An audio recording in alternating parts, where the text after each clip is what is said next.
पेट 100% भरिबा दरकार कि आपण जानती हारा हाचिबुर अर्थ कौन? फेवरेट फूड सामना थिले पेट कहे बास किंतु मन कहे आउ टिके एटा लास्ट। हारा हाचिबु हेउची जापान एक माइंडफुल ईटिंग कॉन्सेप्ट, अर्थात पेट को 100% फुल करिबा परिवर्ते कंफर्टेबल भाबरे प्राय 80% फुल लागिले स्टॉप करिबा। काहेकि? कारण फेवरेट फूड हेले आमे अनेक समय रे भोक पाई नुहे टेस्ट पाई खाई चली थाउ।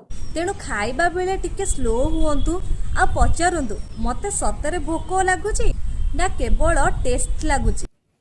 मने रखंतु हारा हाचिबु माने भोकिला रहिबा नुहे, एहा निजर हंगर आ फुलनेस सिग्नल को ध्यान दे खाइबा विषय रे 80% को एक्जाक्ट भाबरे मेजर करिबा दरकार नाही। आपण हारा हाचिबु विषय रे आगुरु जानिथिले? कमेंट करंतु।